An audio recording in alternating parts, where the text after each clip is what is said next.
எப்போதான் ஆட்சி அமைப்பார் விஜய்? தமிழ்நாடு சட்டமன்ற தேர்தல் 2026 முடிஞ்சு ரிசல்ட்ஸே வந்துருச்சு. ரிசல்ட்ஸ் வந்த உடனேயும் இன்னும் வரையும் தமிழ்நாட்டுல ஒரு ஸ்டேபிளான கவர்மெண்ட் ஃபார்ம் ஆகல. எதுக்கு இந்த மாதிரி நடக்குது? இன்னும் வரையும் எதுக்கு ஆளுநர் தனிப்பெரும் கட்சியான தாவேகாவை ஆட்சி அமைக்க கூப்பிடல?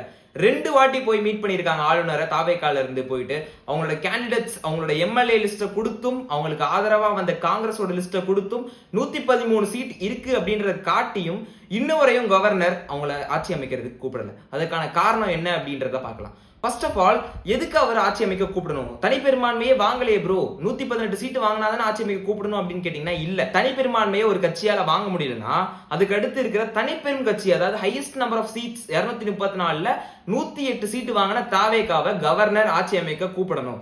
அந்த மாதிரி கவர்னர் கூப்பிட்டாரா அப்படின்னு கேட்டீங்கன்னா கூப்பிடல. இன்னும் வரையும் கூப்பிடல. அதுக்கான ரீசன் என்னன்னு கேட்டீங்கன்னா தெரியாது. தனிப்பெரும் கட்சியை ஆட்சி அமைக்க கூப்பிடணும். அவங்களோட மெஜாரிட்டியை அடுத்து ஒரு 15 நாள்லயோ அடுத்து ஒரு வாரத்திலேயோ சட்டமன்றத்தில் அவங்க ப்ரூவ் பண்ணணுன்றது தான் ப்ரொசீஜர். தாவேகா சுப்ரீம் கோர்ட்டுக்கு போவாங்களா அப்படின்றத உங்களோட ஒப்பீனியன்ஸை சொல்லுங்க.